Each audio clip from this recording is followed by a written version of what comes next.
E se você trouxe sua Bíblia, por favor, tome ela nas suas mãos e abra ela comigo no livro de Atos dos Apóstolos, capítulo 2, o verso de número 42. Atos, capítulo 2, o verso 42. Aleluia. Enquanto você procura esse texto, eu quero ler um outro texto para você apenas ouvir. Está lá em João 14, o verso de número 15, que diz: se me amardes, guardareis os meus mandamentos. Amém? Atos dos Apóstolos, capítulo 2, verso 42. Amém? Glória a Deus. Vou ler na NVI, se tiver para nós ali. Diz assim, Atos 2, 42. E eles se dedicavam ao ensino dos apóstolos e à comunhão, e ao partir do pão e às orações. Todos estavam cheios de temor, e muitas maravilhas e sinais eram feitos pelos apóstolos. Os que criam mantinham-se unidos e tinham tudo em comum. Vendiam suas propriedades e bens e os distribuíam conforme a necessidade de cada um. Todos os dias continuavam a reunir-se no pátio do templo, partiam o pão em casa e juntos participavam das refeições com alegria e sinceridade de coração, louvando a Deus e tendo a simpatia de todo o povo. E o Senhor lhes acrescentava diariamente os que iam sendo salvos. Amém? Tome o seu assento, por favor. Se você puder curvar sua cabeça só por um instante, e nós já vamos orar. Pai, em nome de Jesus, toma agora, Senhor, o coração da tua igreja, a vida de cada um dos teus filhos e filhas, e mova sobre nós, Senhor.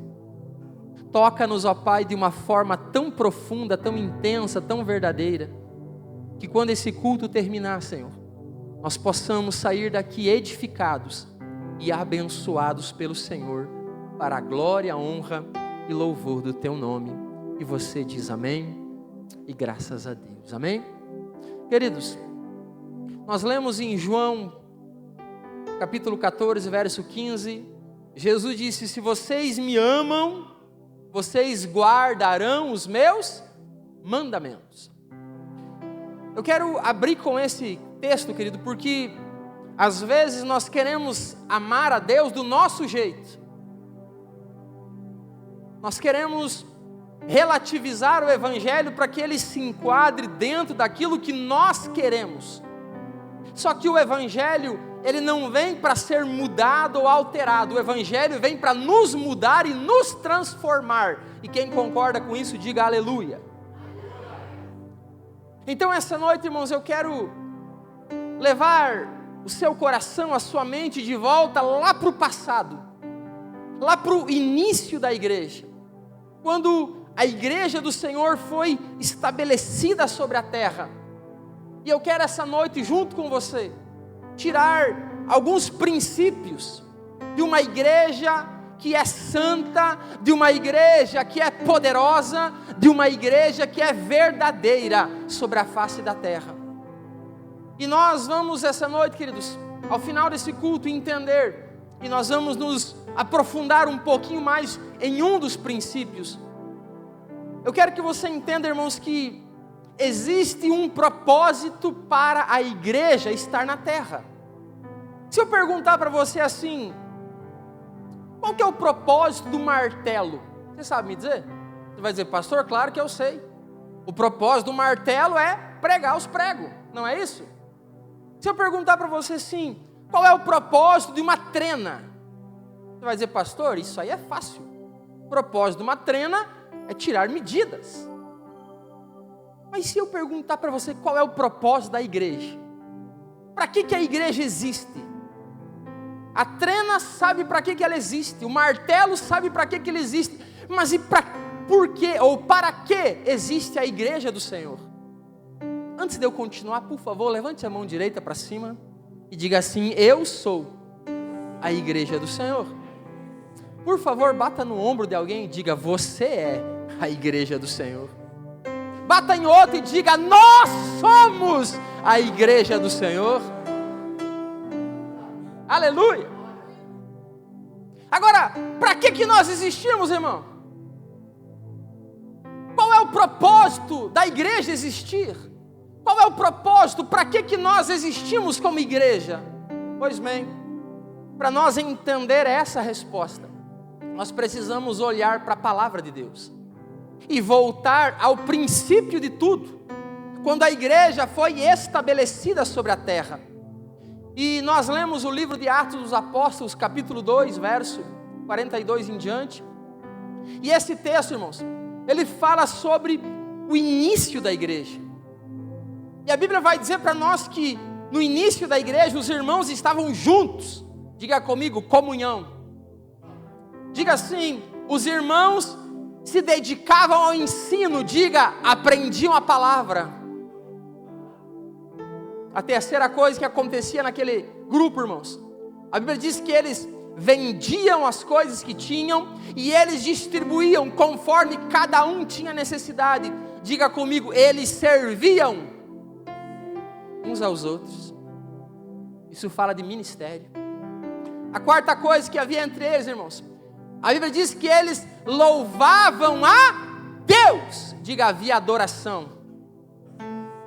E o quinto princípio, a Bíblia diz que diariamente Deus ia acrescentando aqueles que iam sendo salvos. Havia evangelismo. Diga: evangelização. Quando eu olho para esse texto, irmãos, eu aprendo que a igreja ela tem que cumprir 5 propósitos, pelo menos. Ela precisa ser um lugar de comunhão, onde eu e você vivemos juntos. E nós vamos falar mais sobre isso essa noite.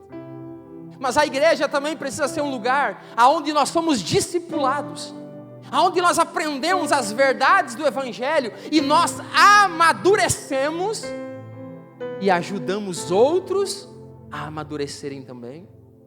A igreja também precisa ser um lugar de serviço, irmãos, onde um serve o outro. E é por isso que nós estamos aí com curso de voluntariado, estamos incentivando, irmão, sirva na casa do Senhor, faça alguma coisa, saia do banco e exerça algum ministério. Também é na igreja que nós precisamos aprender, queridos, a adorar a Deus, a amar a Deus, a dar glória ao nome do Senhor. Também é na igreja que nós precisamos aprender a levar a mensagem de salvação para aqueles que ainda não estão em Cristo. Deve ser uma preocupação constante da igreja alcançar aquele que está sem Jesus, aquele que está distante de Jesus, aquele que já andou com Jesus, mas agora abandonou Jesus. É função da igreja ir buscar cada um desses e levá-los ao entendimento da salvação eterna. Levante a mão direita para cima e diga comigo: comunhão, discipulado, adoração, serviço e evangelização. Esse é o propósito da igreja do Senhor. Quantos desses nós estamos cumprindo, querido? Como corpo e como indivíduos. Quantos desses nós estamos realmente levando a sério? Essa noite, olhando para esse texto, entendendo os 5 motivos pelo qual a igreja existe, nós queremos trabalhar sobre um deles, que é o propósito da comunhão. Irmãos, pare para pensar. Por que Deus insiste tanto que nós esteja juntos? Você já parou para pensar? Irmão, olha que coisa difícil que é. Um pensa de um jeito, outro pensa de outro. Um quer que essa mesa tenha essa toalha em cima, o outro não quer que tenha outra coisa. Um quer que seja feito de um jeito, irmão, é uma loucura. Volta e meia tem um triste, um emburrado, um aborrecido, tem de tudo dentro da igreja. Mas a pergunta não é essa, a pergunta é: por que Deus insiste tanto que nós esteja juntos? Nós não podia simplesmente conhecer Jesus e servir Jesus lá na nossa casa? Nós não podia simplesmente ler a Bíblia em casa? Nós não podíamos simplesmente adorar a Deus em casa, mas por que Deus ele faz tanta questão que nós estejamos juntos? É sobre isso. É sobre o porquê viver em comunhão que nós vamos aprender um pouco essa noite, amém? Primeiro motivo pelo qual Deus nos quer juntos, irmãos. Coloca na tela, Wesley, para nós. 1 Coríntios 12, 27. Está com a Bíblia, irmão? Vamos lá. 1 Coríntios 12, 27. Por que Jesus insiste tanto em dizer assim, eu quero vocês juntos? Eu quero vocês grudados um no outro. Eu quero vocês caminhando juntos. Por que isso? Por que a igreja primitiva estava... Irmãos, é tão interessante porque eles não viam no culto só no domingo. Você sabia disso? A primeira igreja, a igreja do primeiro século, irmão, eles estavam todos os dias juntos. Todo dia. Quando não estavam na igreja, estavam nas casas, orando, buscando a Deus, falando de Jesus, cantando. Todo dia, irmão. Mas qual é a razão para tudo isso, dessa comunhão tão intensa? A primeira delas, irmãos, a Bíblia diz que existe o corpo de Cristo. Vamos ler? Olha só, ora, vocês são o corpo de... Imagina um corpo, irmão. Cabeça e o restante do corpo. A Bíblia diz que Jesus é a cabeça do corpo. E nós somos o corpo de Cristo. Cada um de vocês, individualmente, é membro desse corpo. Irmão, a Bíblia está dizendo que nós somos o que, querido? Um membro do corpo de Cristo. Você consegue entender isso? Agora eu pergunto para você, existe um corpo que é feito só de mão? Existe um corpo que é feito só de mão? Você já viu um corpo só de mão andando por aí? Só na família Adams, né? Lá tem uma mãozinha que é só ela, né? Não tem braço, não tem orelha, não tem nada, é só a mão. Mas na vida real não é assim, querido. Na vida real, a mão precisa do braço, que precisa da perna, que precisa do olho, que precisa do nariz, que precisa das orelhas, que precisa de todo o corpo. Jesus está dizendo assim, ó, você é um membro desse corpo. E para o corpo de Cristo, ele ser perfeito, ser completo, tem que ter todos os membros. Agora pega essa chave, irmão. Existe corpo que às vezes perde um membro, num acidente, perde um dedo, perde uma mão, perde uma perna, perde um olho, né? Numa fatalidade da vida. Agora, escute isso, o corpo sobrevive sem um membro. Sobrevive ou não sobrevive? Sobrevive.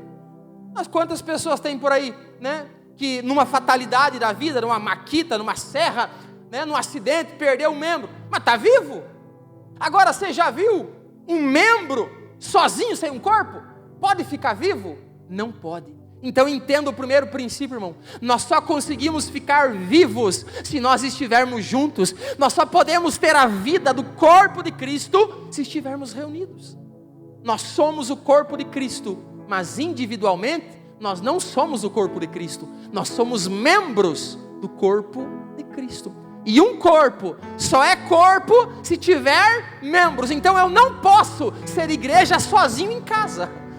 Eu não posso ser igreja sozinho adorando a Deus em casa. Eu só posso ser o corpo de Cristo, a igreja de Cristo, se eu estiver junto com os outros irmãos. Levante a mão direita para cima e declare isso. Ajustados, aleluia. Totalmente ligados, unidos, vivendo em amor, uma família. Sem qualquer falsidade, vivendo a verdade, expressando a glória do Senhor. Aleluia. Segure. Hoje é ceia, irmão. Tem ceia depois, o pastor tem que correr. Fica complicando mais do que já está. Irmão, segundo motivo. Se o primeiro é porque nós juntos formamos o corpo de Cristo. Segundo motivo pelo qual Deus insiste tanto que nós estejamos juntos, para que nós experimente o que é uma vida em família. Coloca na tela para nós, Wesley, por favor, Efésios 2:19. Irmão, Talvez você teve a infelicidade de vir de um lar desestruturado. Talvez por fatalidades da vida, você veio de uma família que não te deu amor, não te deu atenção, não te deu carinho. Talvez pela correria da tua mãe, pela correria do teu pai, pelas condições que eles tinham, tiveram que dar prioridade ao trabalho para colocar comida para você comer e não conseguiram passar o tempo que precisavam com você.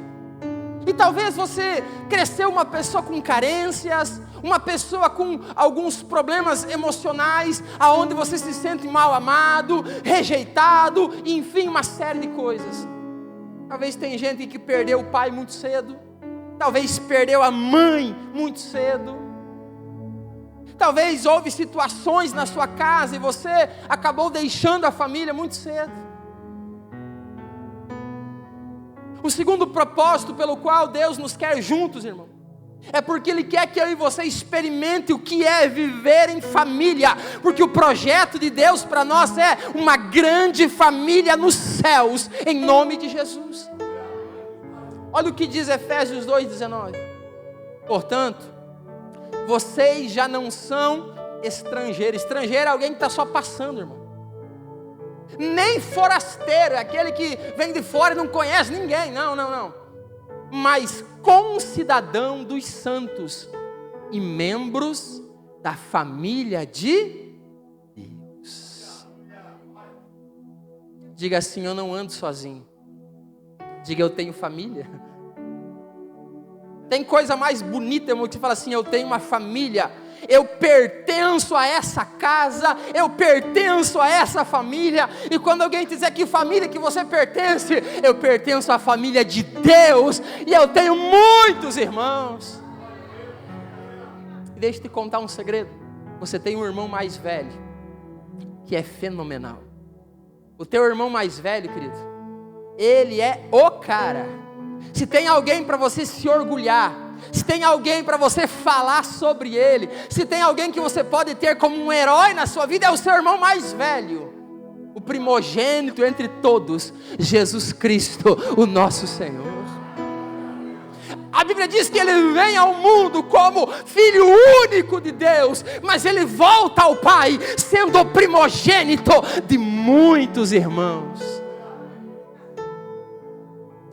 Eu gosto disso, irmãos, porque um dia Jesus, ele está sentado, isso está lá em Mateus 12, 46, Jesus está sentado com os discípulos, e de repente chega Maria, sua mãe, e os seus irmãos de sangue. E quando Maria e os seus irmãos chegam, alguém vem correndo e diz assim: Jesus, mestre, a tua mãe e os teus irmãos estão lá fora e querem te ver. Mas sabe o que ele vai dizer, irmão? Ele vai dizer: minha mãe e meus irmãos. E aí ele aponta para aqueles que estão junto com ele: são esses que fazem a vontade de meu Pai. O segundo motivo pelo qual ele nos quer juntos, irmãos, é porque ele quer que nós experimente o que é ter uma família.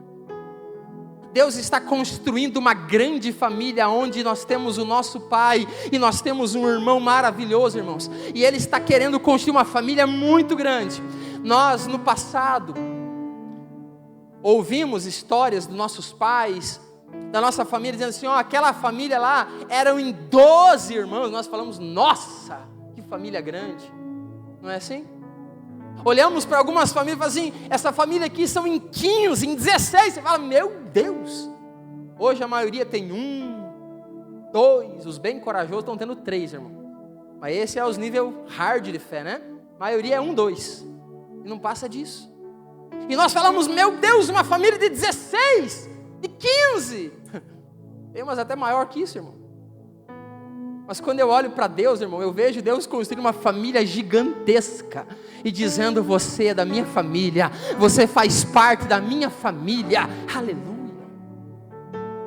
O terceiro motivo pelo qual Ele quer que nós aprendamos, irmãos, a viver em família, é porque se nós não conseguirmos viver como família na terra, como é que nós vamos viver como família no céu, irmão? Entenda uma coisa: O treinamento para o céu é aqui na terra, querido. Se você aprender a viver bem aqui, se você se relacionar legal aqui, se você aprender a viver com todo mundo aqui, tu vai ser um ótimo cidadão no céu. Pastor, eu sou daqueles que brigam com todo mundo, daqueles que onde vou arrumo confusão. Meu irmão, Deus não te quer no céu, não te quer. O céu não é para você. Deus não quer gente briguenta no céu, irmão. Deus quer gente pacífica. Deus quer gente amorosa. Gente que aonde colocar, ele vive bem e vive feliz. Levante a mão para cima e diga: eu sou desses. Onde Deus me colocar, eu vivo bem. Aleluia. O terceiro motivo, irmão, que aquele relógio lá está contra mim essa noite. Coloca na tela para nós Mateus 18, 20. A terceira razão pela qual Deus insiste tanto que nós esteja junto, irmão. Junto. Sabe qual é? Existem mistérios que Deus só faz quando nós estamos com mais gente junto. Olha o que diz o texto. Pois onde se reunirem 2 ou 3 ou mais, no meio deles eu estarei. Irmão, tem coisa que você lá no teu quarto orando sozinho, Deus vai fazer, vai. Mas por motivos que só Ele determinou. Tem coisa, irmãos, que você não vai receber orando sozinho, adorando sozinho, louvando sozinho. Quando nós estamos juntos, há uma atmosfera pesada da glória do Senhor. Quando nós nos reunimos em nome dEle. Porque às vezes as pessoas se reúnem para fofocar, para falar mal, para criticar. Não, Deus não está ali não, irmão.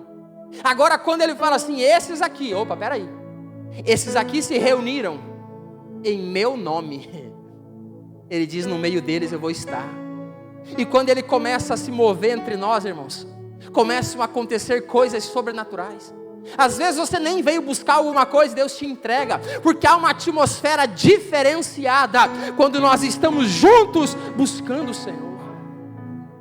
Eu não sei porquê, irmãos, que Deus determinou dessa forma, mas está explícito, está claro, que quando nós estamos juntos, coisas sobrenaturais acontecem. Mateus 18, 19 vai dizer que aquilo que 2 ligar na terra é ligado no céu. Meu irmão, um orando sozinho não pode ligar nada no céu. Mas quando 2 concordam sobre qualquer coisa, Deus liga lá no céu aquela oração.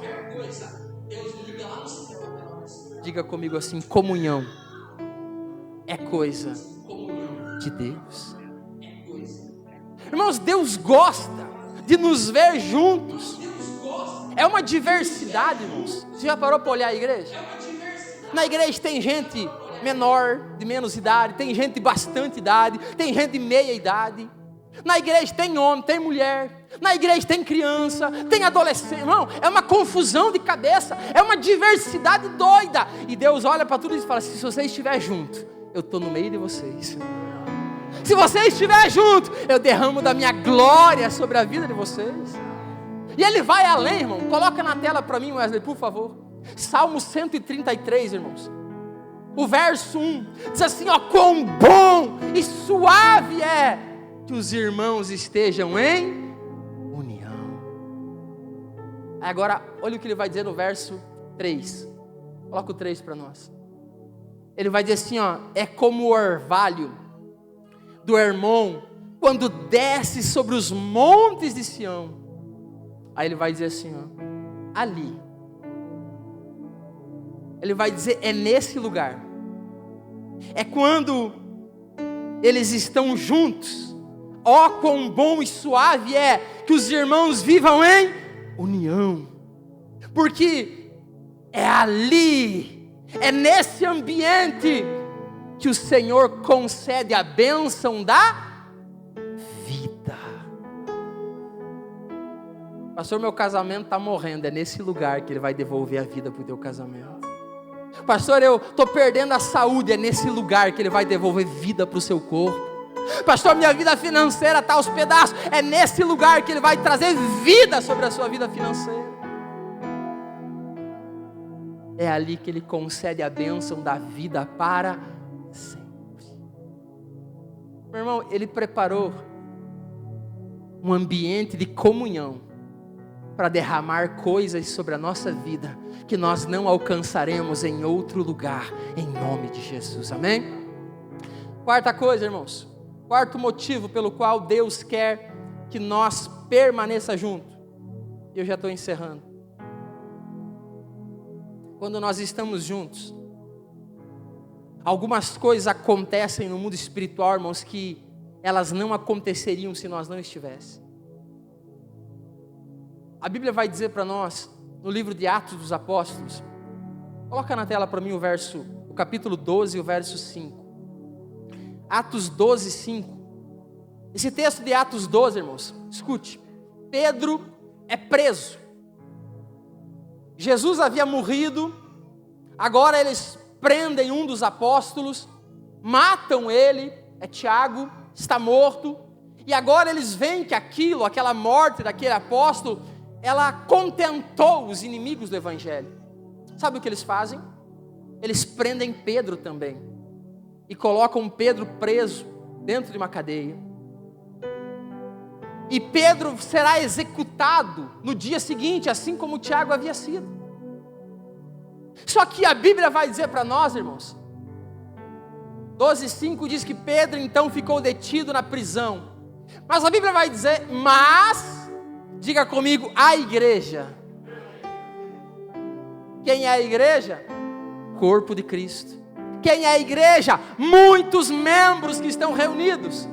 A Bíblia diz que a igreja daqueles dias, irmãos, estava reunida, orava intensamente a Deus por Pedro. Agora olha o que vai acontecer, irmão, quando uma igreja está unida em oração. Quando uma igreja diz, vamos orar por isso aqui, vamos mover os céus com a nossa unidade, com a nossa comunhão, olha o que vai acontecer. Atos 12:12.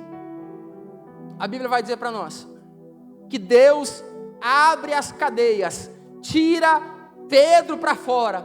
Pedro sai dali. Ele, quando dá em si, ele pensa, meu Deus, não é um sonho. Ele achou que estava sonhando, irmão, que estava sendo livre das cadeias. Quando ele dá em si, ele fala, meu Deus, não era um sonho, é realidade. E aí, irmãos, ele se dirige à casa de Maria, mãe de João, também chamado Marcos, onde muita gente se havia reunido e estava orando por ele. Irmãos, Deus preparou algumas coisas para a nossa vida que só vão acontecer quando houver uma união na oração.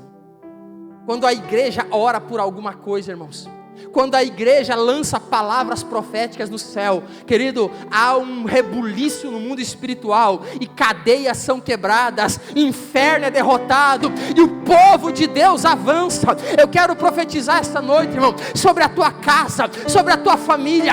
Toda a oração que se fizer nesse lugar alcançará a tua história, em nome do Senhor Jesus. Aleluia. Eu quero encerrar, irmãos, dizendo para você um conselho final sobre comunhão, sobre estar juntos. Nós temos motivo, irmãos, para nos separar? Temos os montes, irmão. É igual casamento. Se você for olhar para os motivos para não ficar junto, você acha um monte. E muita gente olha para os motivos de separar e diz, não vou mais ficar junto, vou separar. Porque tem isso de ruim, tem aquilo de ruim, e você encontra um monte de motivo. E tem gente, irmão, que põe os olhos só no que é ruim e separa mesmo. Na igreja não é diferente. Se você colocar os olhos naquilo que é ruim, irmão, e tem um monte de coisa ruim, tem gente, irmão. Se tem gente, tem erro, tem falha, tem um monte de problema. Só que se você colocar os olhos naquilo que é bom, você vai dizer, tem um lado ruim? Tem. Mas tem um lado bom. E quando você coloca na balança o lado bom e o lado ruim, você percebe que o lado bom é muito melhor. É muito mais pesado. É muito mais grande. E você fala, então, apesar dos problemas, apesar do que é ruim, tem muita coisa boa e eu fico na casa do Senhor. Um conselho para você, querido. Hebreus 10, 25, Wesley. Hebreus 10, 25 diz assim, ó. E não... Coloca o 24. Vamos ler o 24 e o 25. O 24 diz assim, ó. E consideremos uns aos outros, para nos incentivarmos ao amor e às boas obras. Irmão, aqui tem um detalhe, uma chave. Quando nós estamos juntos, nós estamos nos incentivando a essas duas... Volta no 24, por favor. A essas duas coisas. Ao amor e às boas obras. Quem estava quinta no culto, pastor não incentivou, irmão? Ó, é Santa Ceia, traz 1 quilo de alimento. Ó, traz roupa. Não foi isso? Nos incentivamos às boas obras. Expliquei sobre isso no culto passado. Nos incentivamos ao amor. Irmão, tem que perdoar, tem que amar. Não é assim? É assim. Agora, 25. E não deixemos de reunir-nos como igreja, segundo o costume de alguns, mas procuremos encorajar-nos uns aos outros, ainda mais quando vocês veem que se aproxima o dia. Que dia é esse, irmão? É o dia da volta do Senhor. Ele está falando o seguinte, ó, fiquem juntos, porque vocês juntos, vocês vão se incentivar, se encorajar uns aos outros a fazer as coisas que eu quero que vocês façam. E mais um detalhe, não fique em casa. Não deixe de se reunir como igreja, como corpo. Ainda mais quando vocês percebem que está chegando o dia da volta do Senhor. Querido, esse é o lugar para juntos aguardarmos o Senhor até que Ele venha, em nome de Jesus. Amém? Se coloque de pé, por favor. Eu quero finalizar essa palavra, irmão, e nós já vamos certo, dizendo para você que comunhão é mais do que uma simples escolha.